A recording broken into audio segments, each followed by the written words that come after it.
Hello, welcome to another live Google Hangout on the Living Income Guaranteed. And today we are continuing our discussion on Canada and basic income. Our previous discussion was with a lady from Canada that explained to us why the welfare system is not really supporting women's rights in Canada. And we said that we would go in a discussion and discussing further details about basic income and the actual process of promoting it and implementing it and realizing why is a basic income necessary in Canada, which in the end applies everywhere in the world at the same time. So to discuss about this, we have Jon Sanderson from Toronto in Canada. Hi, Jon, and welcome to the Hangout. Hey, thank you for having me.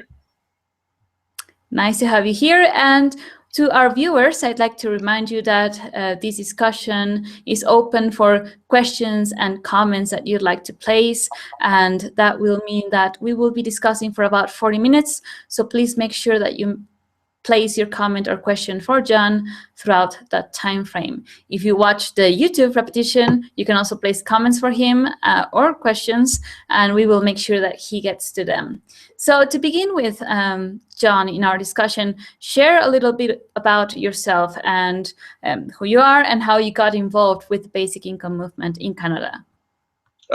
My name, so I've been always looking for a way to help resolve sort of issues of capitalism and poverty in my home country, Canada.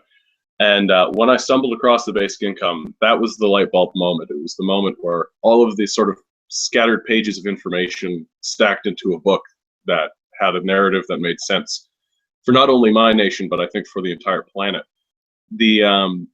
I was trained as an actor through the University of Manitoba, and I've taken other acting training here in Toronto. I am an actor by trade, although that means I work at Starbucks for the most part, to be honest. And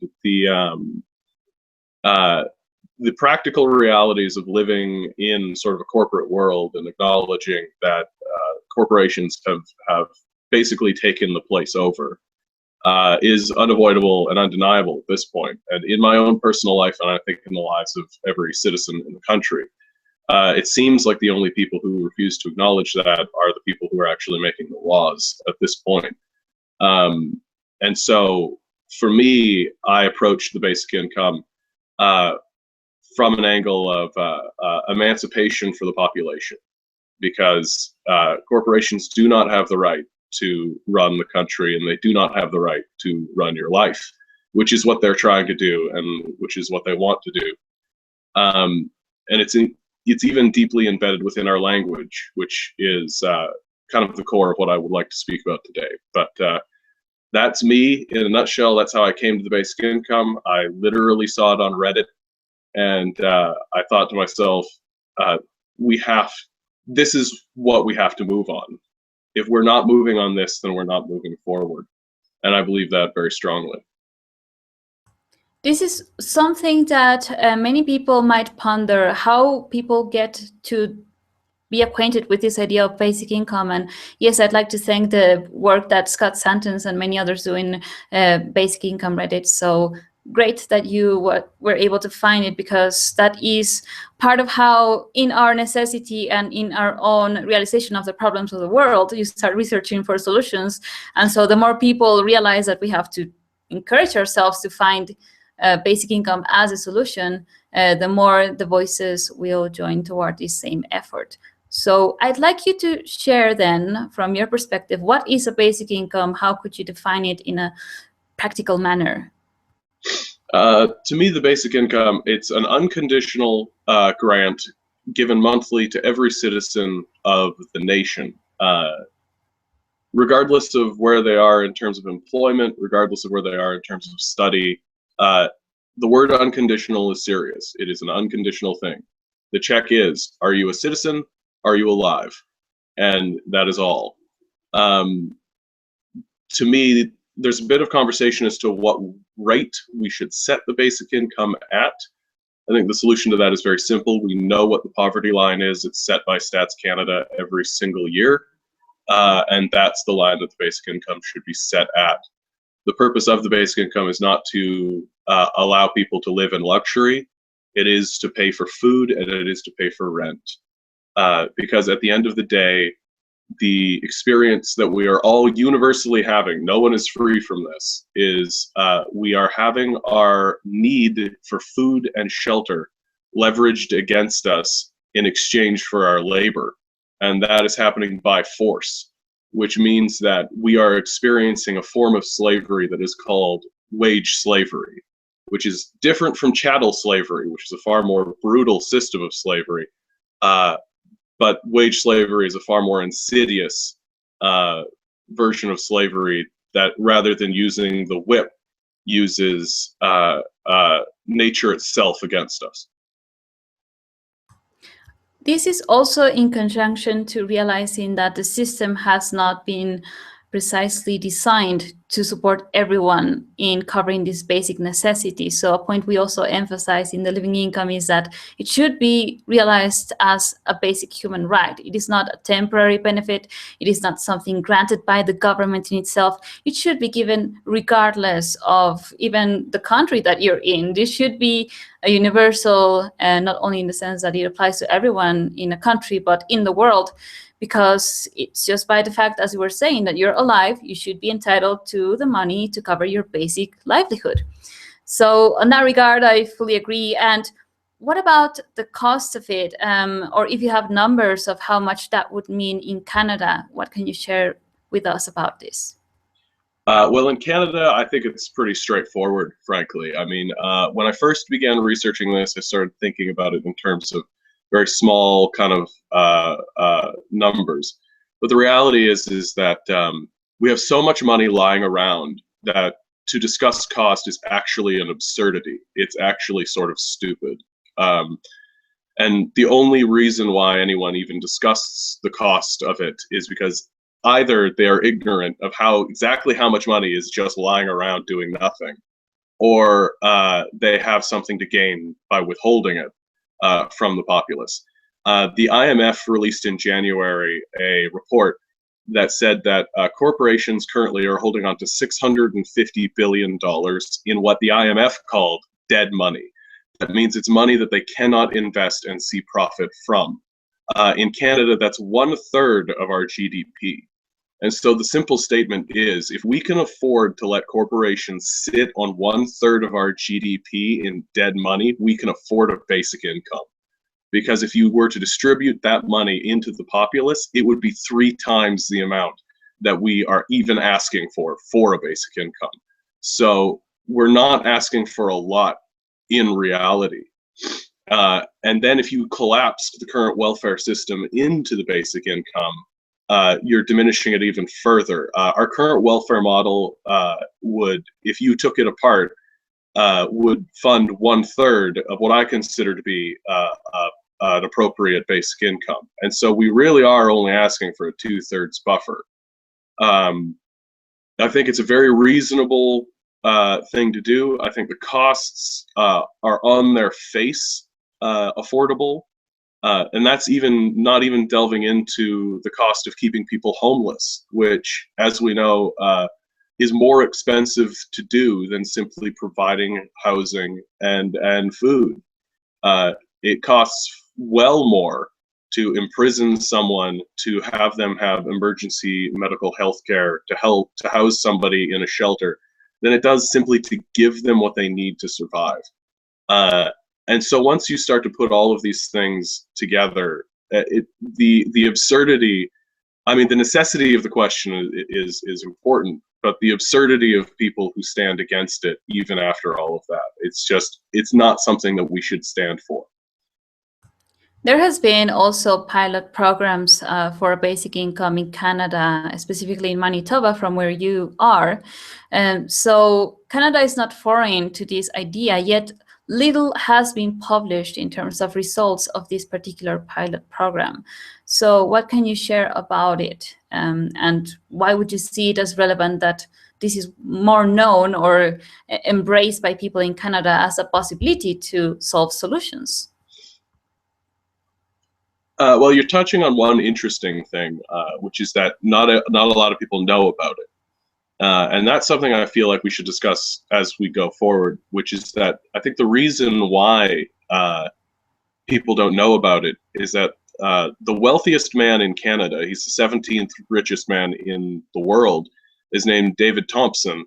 And he owns the Globe and Mail and has significant influence throughout our media. And it doesn't benefit him to tell you anything about something like the basic income. He's going to be on the far right of this conversation without question. And all of the media in Canada is going to be on the far right of this. So there's that. You don't know about it because the powers that be control the media to keep the message away from you. The second part of that question, I've forgotten the second part of the question. Oh goodness, that's a bit embarrassing. Yeah, it's mostly why people didn't know of it, but also if you see the necessity to implement something similar, or if you would change something to that pilot program. And to our viewers that do not know what kind of program we're talking about, is the one that took place in the 1970s in the it was a population or town called Dauphin in Manitoba in Canada. So that has been kind of like shelved, literally, the information from this pilot program, and none of it was published in an official manner, which would back up and actually provide the necessary evidence that it works, that it really supported people, that it got them out of poverty. So in relation to that program that happened then, how would you like support the idea of implementing it back? Where and with which changes, if you see they are necessary to it? I mean, what happened in Dauphin, Manitoba was exactly what a basic income should look like. The people who were in Dauphin, Manitoba said that it didn't take the place over. It was just enough to put a little cream in your coffee, right? The healthcare costs went down by about 10% in 4 years. Education rates went up by about 10% in about 4 years.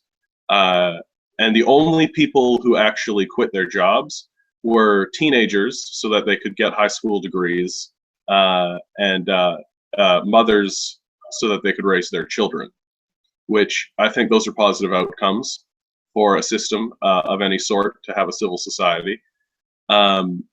And you can thank University of Manitoba economics professor Evelyn Forget for bringing all of this back to the forefront, and in a very strong way. And the Huffington Post, who has actually been really on this basic income stuff. So to me, implementing what happened in Dauphin, Manitoba, I don't think we need to correct it. I think they did it right. They gave the citizens of that town monthly grants unconditionally, and it worked. And I think if we did that on a national scale, it would work as well. My perspective on what would I change to it is that it is not limited, but that it is applied even if it's the same town or any other small population in an indefinite manner. Why? Because sometimes at a psychological level, when you say, I'm going to provide you with a basic income for 5 years, so people already plan their lives up to such 5 years and what they will do later on when it's gone. So I would say that it would be necessary for all basic income movements around the world to actually propose this idea of implementing a pilot program that has no expiry date, so to speak. What's your perspective on this? Well, I mean, the problem, not necessarily the problem, but definitely the reality of something like that is that, like the Dauphin, Manitoba experiment went 4 years. It was planned to go another 16, which they had funded. They had the money for that program already in place. But as things go, it was put in place by a liberal government back when the Liberals were actually liberal and not a far right wing party, which they are currently. And then, of course, the government changed, and the conservative government stepped in. And as conservatives do, because they work exclusively for the benefit of corporations, they eliminate any program that benefits the populace and doesn't benefit their corporate masters, basically.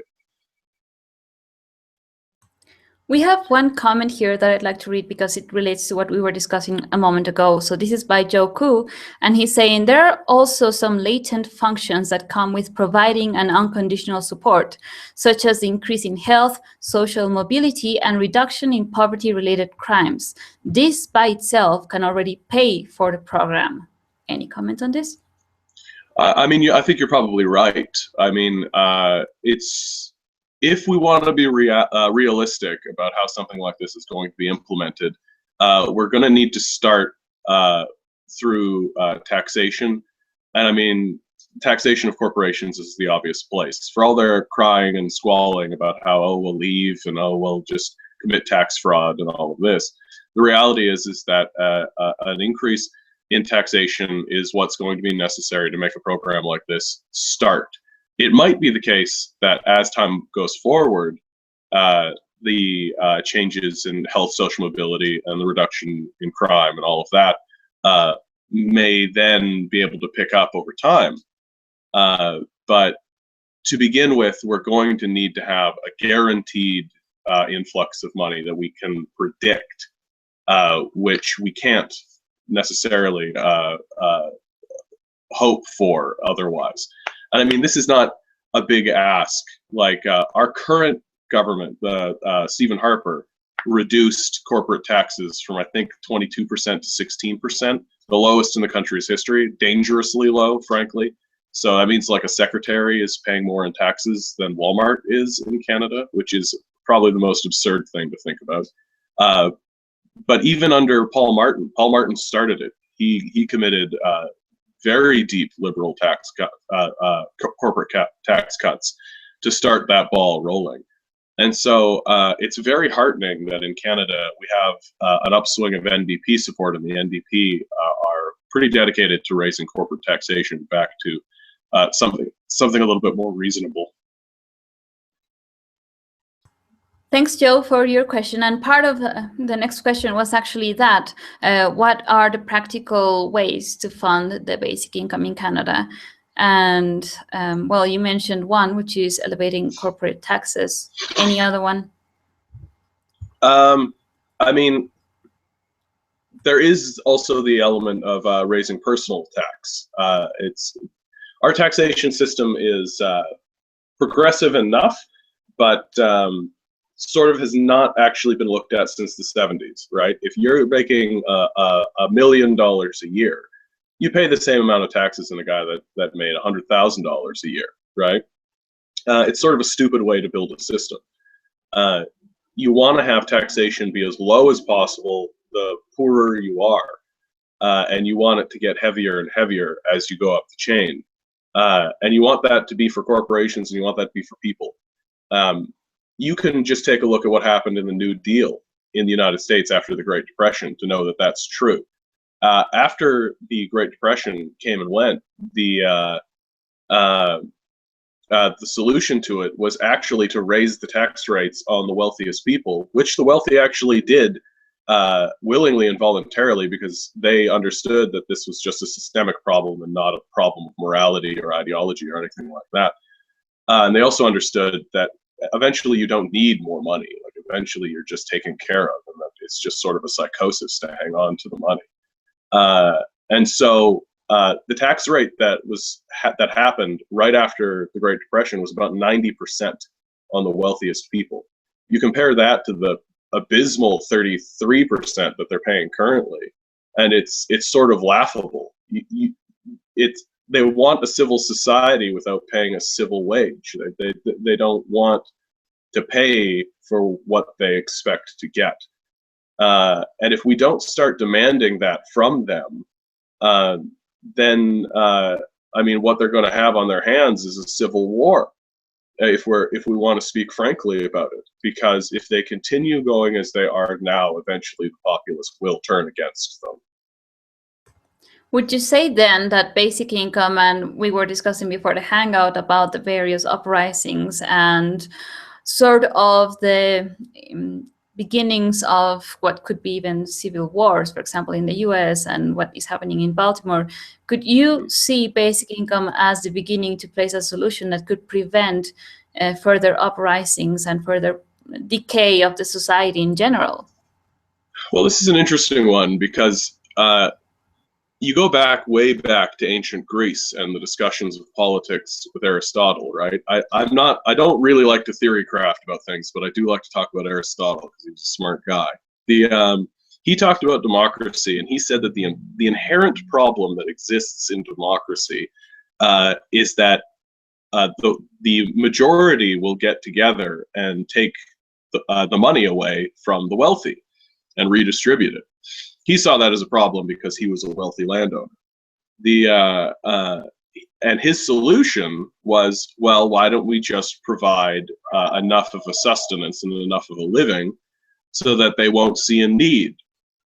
Because the reality is that if a person has their food and shelter accounted for and taken care of, and their time becomes their own again, then they have no reason to hate or despise a man who has more than he does. Yeah.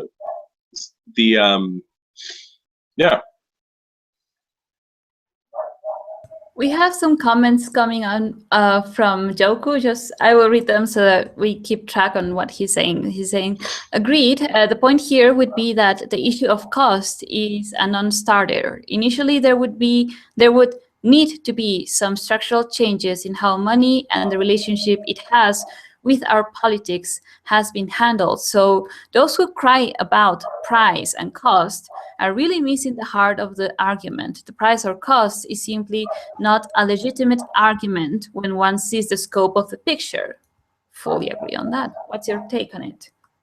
I think when you're talking about initially there needs to be some structural changes in how money and the relationship it has with our politics has been handled. I think you are talking about the civil court decision to allow corporations to have sort of infinite amount of influx into the political system. This is something that I think we need to take very seriously in the United States, and it's something that we need to talk about openly and not be ashamed of saying, which is that the United States does not have a functioning political system. They have theater dressed up to look like politics. That's the best you get in the United States. It's theater put on by bankers, and it's theater put on by corporate interests in order to decide who controls the military. But for the populace, it is not a political structure. It is merely theatrics. The only reason why these institutions continue to fund it is because they can continue to delude the populace into believing there's actually a political system erected around them. The second the populace rises up, the second the populace realizes that that is not a political structure but theatrics, they will eliminate it, and it will no longer be there. And it will be simply bankers controlling a military against the populace. That is what is going to happen in the United States as they march towards the civil war that they are facing. So on this perspective, would you say that a way to prevent it, I mean, from our perspective, the best way to prevent any form of, overall decay and destruction of what is currently already standing in shambles is to start promoting solutions from the get-go so as to not have to precisely get to that extreme of civil uprising to generate change. So what's your take on this? Would you see that basic income then could be something that can be proposed as a preventive measure to not get to that bottom or not? Well, I mean, what's always interesting about talking politics, and I admit straight out my ignorance of Mexican politics, so forgive me if I sort of speak over that, but in Canada, we still have a functioning political system. We can still work with our political class. There still is, right now we have essentially what I described in the States in power, but coming up on the left is a group of people who I think will oust them. God's willing. And we will be able to move forward and see those proposals sort of put forward and alleviate a lot of the tension and stress. In the United States, it's a little bit different because it's a negotiation between the populace and the wealthy class. And really what you're starting to get into is really the heart of darkness to what makes humans humans, right? Like, do the wealthy have the sense to wake up and realize that taking care of the populace with something like a basic income is in their best interests, or like what happened during the French Revolution, are they going to continue to pursue sort of in their own hubris, arrogance, and stupidity, a self-destructive path? I can't answer that. That's up to them to decide. But if they're smart, they'll respond rationally to what's happening around them. In the United States, I think the last beacon of sort of hope for people to rally around, not to attain political power, but to simply have a voice, is Bernie Sanders. If you don't know who that is, look him up right now. He is basically a civil rights movement that has taken root in the Democratic Party. He probably won't attain power, but if the powerful are intelligent at all, they will respond to an upswing that he will represent. So it's possible, it's doable. We can definitely see change in that regard. And right now, I would like to just say a word of encouragement, which is that there's no such thing as irrelevant dissent. If all you're doing is getting out onto the street and joining a rally, if all you're doing is going to a political movement, if what you're doing is attempting to push the issue forward in any way or in any capacity, that is valid. Anyone who tells you otherwise is simply trying to stop you, and don't let them. Okay, so in terms of the political movement for a basic income in Canada, can we go into this subject and first of all ask if there is the formation of a political party that is specialized in promoting basic income, or is it currently only a measure that is taken on by other political parties? Interestingly, the basic income is actually pretty well rooted in a lot of political parties. The Green Party, for example, in Canada, started with the basic income in their platform. Now, they're not a very serious party, but they're there. The Liberal Party of Canada, who I think right now need to take a good long look in the mirror and readdress what it is they believe in and what they stand for, actually has the basic income in their party platform. Not their electoral platform, they're not running on it, but it's in their platform.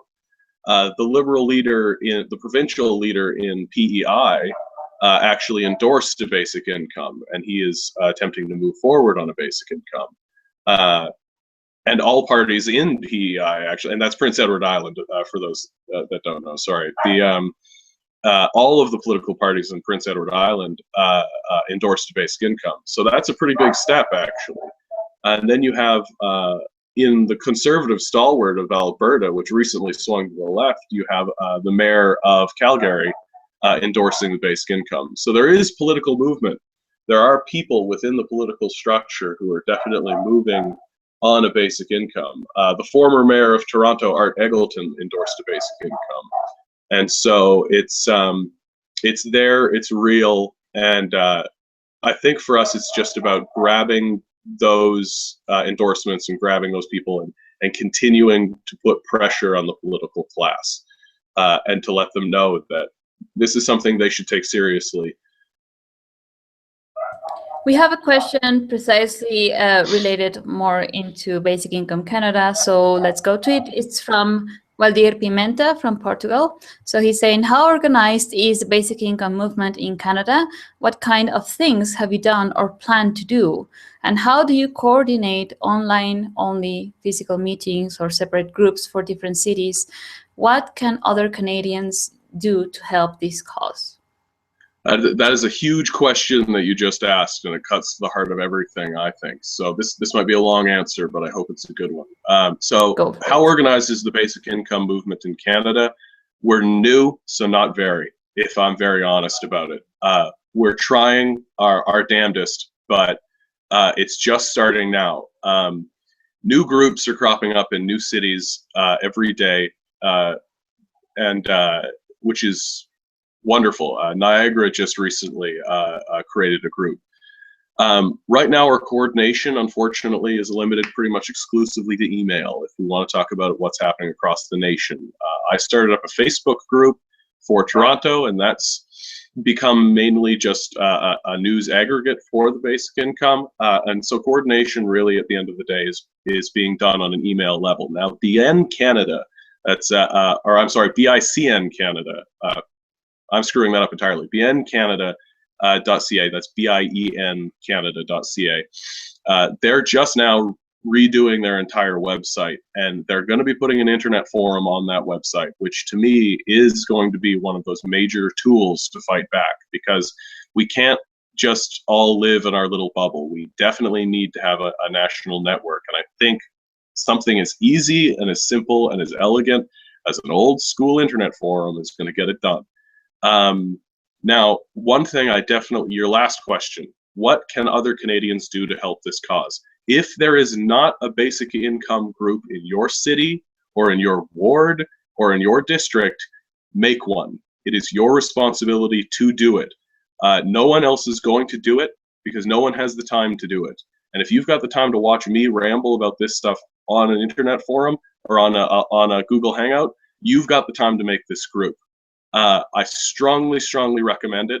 People are hungry for this. They want this. And it is your responsibility to do it. So that is how you can help Canadians move forward with the cause. So you took this onto yourself, meaning you made a decision to start coordinating this movement in Toronto, is that correct? That's correct. And in Toronto, if anybody from Toronto is watching right now, I mean, my Facebook group is Basic Income Toronto, but the reality is that we are going to have to do this ward by ward.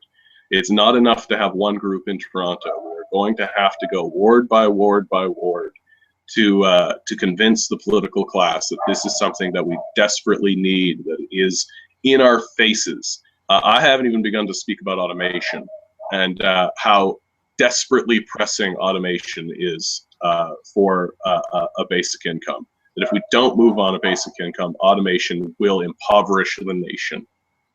But so to just finish this question off, what can other Canadians do to help this cause? Speak about the basic income, make social groups, organize, talk to your city councilors, think locally. Think locally. It's very, very tempting to think we're going to make this a big national issue right away. That is not how anything happens. Start locally. Start block by block around your house. Start in your ward. Convince people around your ward. And it's just like a video game. You level up, right? You start small, you get big. And so really, really, like, I urge you with all of the passion in my heart, get out there, make it happen. I would like to ask you then, many people might see this as a very immature type of proposal, and I'm talking as a devil's advocate, of course. So what would you say is necessary for people to convey, and what kind of language can be used, and how can they voice out the absolute necessity and emphasize the necessity to implement a basic income model?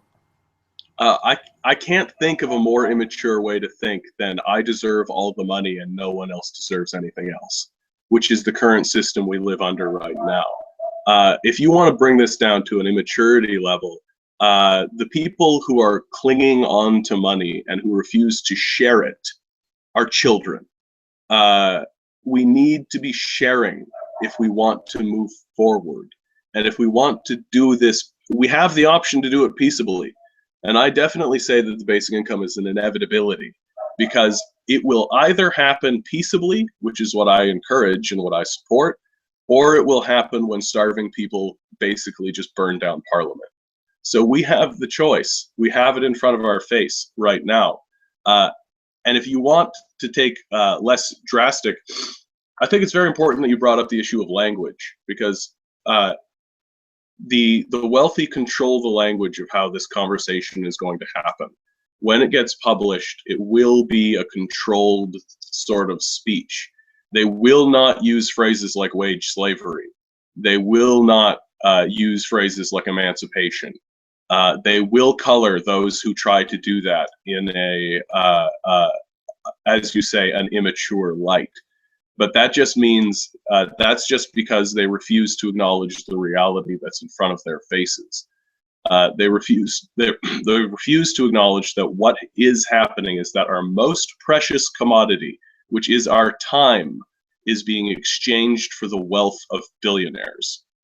And there's no reason for us to stand for that. There's no reason for us to allow that to happen. And there's certainly no reason for us to inflict our children with that, which is exactly what we're about to do.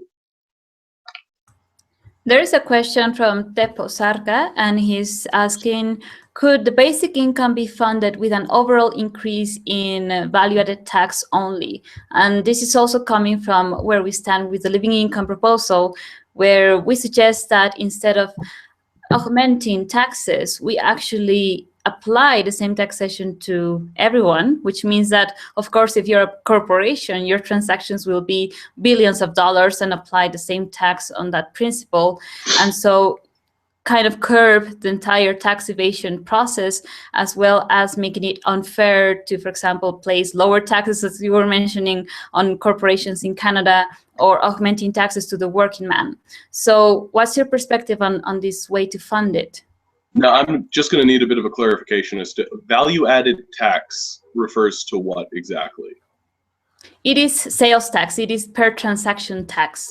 Right. So right, there okay. is no special measure to it, other than if you pay something in whichever area, even if it's a big transaction or just for your groceries in the store, it wouldn't be linked to, for example, income tax or anything. We actually propose abolishing that, so that the same taxation is applied to everyone. And it is by default that if you are a rich man, you would have to pay more because you have more money to make transactions with. So that's the foundation of it. Yeah, that's in Canada we call that PST, provincial sales tax, general sales tax, and the new one, the HST, which I forget what the H stands for, but it's a blending of the two. They're putting them together. We are getting into a bit of theory with this, and I'm not a huge fan of that, but ultimately, at the end of the day, something like what you're describing is it's not going to do it, because the reality is that the wealthy don't need to spend that money. They're showing that right now. They're sitting on it. They've got $650 billion that they're sitting on, and I haven't even talked about the personal wealth of what's happening in Canada. 82 families, I think, have as much wealth as the bottom 11 million people in Canada. That's a third of our population here in Canada. And a sales tax, a value-added tax, only works if they're spending the money, which they're not. So when you put in a value-added tax, what you're doing is you're taxing the poorest people, because the poor need to buy food, clothing, shelter, these things. The wealthy must also buy those things, but not 3 of those things. They don't need to buy extra things simply because they're wealthier. And so if you put in a value-added tax, unlike a progressive tax system, which is what I'm suggesting, you're actually implementing a regressive taxation system that actually inflicts more harm on the populace than it will benefit. You will find, as we move forward in this debate, that the wealthy would very much support an increase in a value-added tax, because it won't work, and it will allow them to keep the majority of their wealth. It is so that we couldn't tax precisely the wealth that they have accumulated and they have stashed only for the sake of having it as part of their property, money as property, and not really moving in the economy as such. It wouldn't be adding more to it. I mean, the whole point of taxation, and this is also having to do with the affordability of a basic income, in the end, it is not like the system is set in stone. So this is also our perspective that, yes, there will be a process to make it work, but we go back to what we were discussing before, which is how the system has been essentially built to control. And so even the taxation systems are for that purpose in the end, to make people continually be at that bottom line and really living in poverty. So of course the outcome of this wouldn't be to keep people in poverty or to make them suffer more with this new measure, but to have a continuous flow of money that could stand there as a foundation of a basic income, which in the end is like giving money back to people to reinvest in the economy, like a cyclical measure. Yeah, I'm not a fundamentalist on this issue by any chance. Like a sales tax, a moderate sales tax is reasonable. I think my final statement on it would be that do not expect it to be the thing that funds a basic income. It's a useful measure for continuing the process of moving money from one place to another, which at its heart is what an economy is. But I don't believe that we should be throwing our eggs in the basket of raising a value-added tax in order to fund the basic income. We have other measures that we were discussing a little bit about in terms of living income and this funding of it. We have nationalization of resources, redirecting military budgets, and essentially using the sources of wealth that some are privatizing, like corporations just deciding that water is theirs and so making profit out of it. Natural resources like oil, all of it, that this should be once again regained as part of the Commonwealth. So what's your perspective on these other sources to fund it? You don't need to look any farther than Norway to see that that works. Norway, basically, they rejected the principle of privatizing their oil supply because it's an absurd thing to think that a private corporation has the right to excavate and use what belongs to everyone in a nation without any say by the populace. What Norway did is they took any dividends, any wealth that was made, and rather than giving it to one guy at the top of the chain who gets to keep it for doing whatever he wants with it, they redistributed it back into their system. And in that way, they end up having something like a basic income, but not quite exactly. And I mean, that's a whole other discussion. But they've used it to fund their nation. They've used it to help themselves. It's working, and it's definitely the reclaiming of natural resources. Forget oil, water. Oil is one thing, but water is going. The private claiming of water is going to lead to mass devastation, and incredible. Some really brutal things are going to go down because of privatization of water. And it already is happening. Take a look at what's going on in California.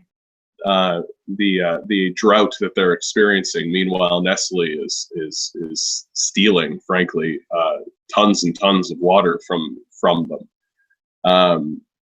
So it's definitely something important. It's definitely something to take a stand for. And I don't think you can be a rational person and say that we should privatize things like water. Absolutely. Not everyone has to have too much thinking to understand that basic human rights should be entitled to everyone as such. So we have another question from Waldir Pimienta, and he's saying, in this topic of financing, how do Canadians feel about a land value tax?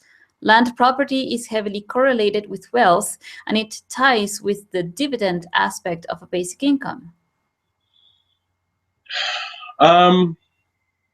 I think, I mean, I do have to preface this by saying I don't think I know enough about the subject of the land value tax to speak on that with any authority. So what follows is really just sort of my gut, to be honest. I feel like the land value tax is a smart idea because what people can do currently is they can have land and essentially sit on it and not do much with it. You accept a certain amount of loss on property taxes. So, for example, what's happening here in Toronto, right? Like we've got a 1% vacancy rate, right? Which you would think would drive more and more people to building more and more housing, which it hasn't to some degree. But if you walk down the commercial streets, you have empty storefronts all the way up and down. And that's because these people understand that eventually being the word, they can simply rent that out to a Starbucks or something and make a lot of money doing that. Something like a land value tax it acts as an incentive to move on the land that you have and do something with it, or get rid of it. Both of which I think benefit the populace. Right now, what's happening is sort of silly. Like it's the anti-economy, the idea that you can simply sit on property and do nothing with it. That's just not how you make an economy function. So yeah, I don't think I can speak any further on that without making myself look stupid. So I think I better stop here. Yeah, that's okay. And thank you, Waldir, for your question. We have a comment from Joku on our previous discussion, and he's saying, very glad you mentioned water. That is a critical issue, and as a Californian, this hits home. But I can see this becoming a contentious issue globally in the coming decade. I absolutely agree, and I would see also that the next wars are coming because of water. What would you say? Well, here in Canada, this is an incredibly. If you live in Canada, you should have your finger on the pulse of this issue without question. Stephen Harper, who is our current Prime Minister, about 3 years ago, abolished legislation that was put in by our very first Prime Minister, Sir John A. Macdonald, to protect the seas and waterways in Canada. With the exception, of course, of the waterways in his own district. So that gives you kind of a glimpse into the sociopathic mind of Stephen Harper. So what the result of that, of course, has been is that the increase in poisoned water supplies has gone up exponentially. Corporations are basically just dumping waste into waterways because they can, and it's cheap to do. It's almost as if the wealthy are trying to poison the populace. Like, I'm not saying they are, but if they wanted to, this is how they would do it. And that by itself is an incredibly something that I go so far to say that we, if we here in Canada should put into our Bill of Rights and into the Charter of Rights and Freedom environmental protections, because that sort of behavior should be treason. It should be considered treasonous to allow massive corporations to poison the heart of your nation, the heart of what makes it who you are. And earlier there was the question, what can we do? I mean, organizing behind "don't poison our water supplies" is a good thing to do, and I definitely believe that the level of foolishness that's happening right now, I don't think it could get higher than that. Like, let's poison our water supplies. Future generations are going to see these men as pirates and plunderers and thieves for what they've done. I would say that also the importance of making of basic income an entire political movement is for all the reasons that you've shared with us today, that it is not only about giving money to people as a guaranteed living right, but it also has to do with changing politics, changing the way that the system operates, changing the way that we relate to money and our resources and our entitled right to them. And this also then leads us to one of the questions that we have, which is how or why would you say that it is important that the living wage movement care about the basic income movement? I think the two are basically hand in hand, right? If you were to have a basic income, that empowers the living wage movement in a way that I can't think of another measure that would empower them. And I think that's true of any movement. I think what the basic income gives you is the power to say no. Right now, you cannot say no to the work that the wealthy demand you do. You simply get to choose amongst which work you would prefer to do, or that you have value for yourself to do, not necessarily what you think is actually valuable. And so, for me, the living wage movement, if you want to talk about offering people a living wage on a very like intrinsic and individual level, giving people the power to say no, giving people the power to walk away from employment that they do not see valuable, is going to be the number one thing to increase how much money people are paid to do work. I mean, I don't think it would be any secret at all that if a basic income were put in, people would walk away from Walmart in droves. I think that they would throw down their aprons and leave the day that check came in the mail. And I think we know that that's true, and I think Walmart knows that that's true.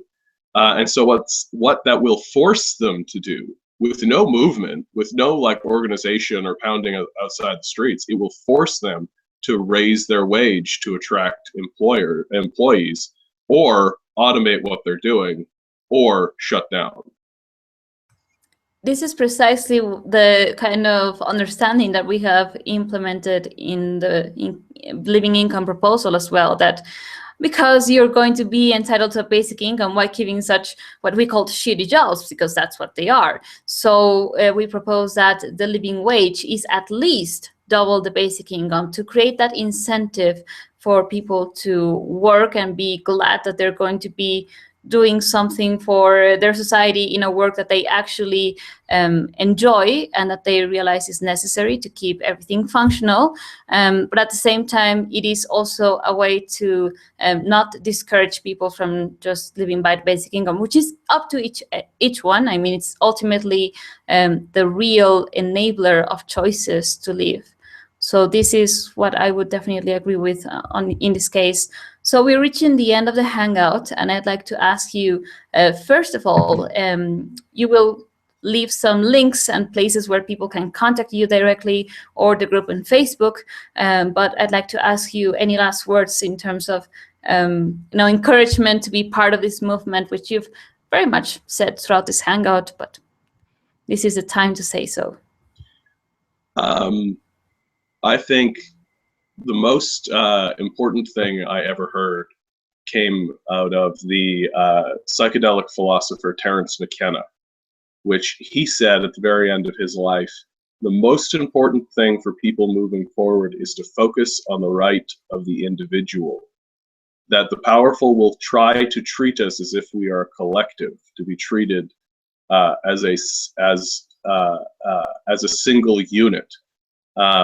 You are an individual. The most important commodity you have is your time. You don't know how much you have, and once you spend it, it's gone. And you're forced to spend it because time moves forward whether you like it or not. And what these corporations are trying to do is they're trying to take your most precious and most valuable commodity and change it into pocket change. That is what they are attempting to do. That is what they have succeeded in doing for centuries, and we have to stop it. If everybody around you stands up and says that what you're doing is foolish, they are the fools. They are the ones who are committed to the path of servitude and slavery.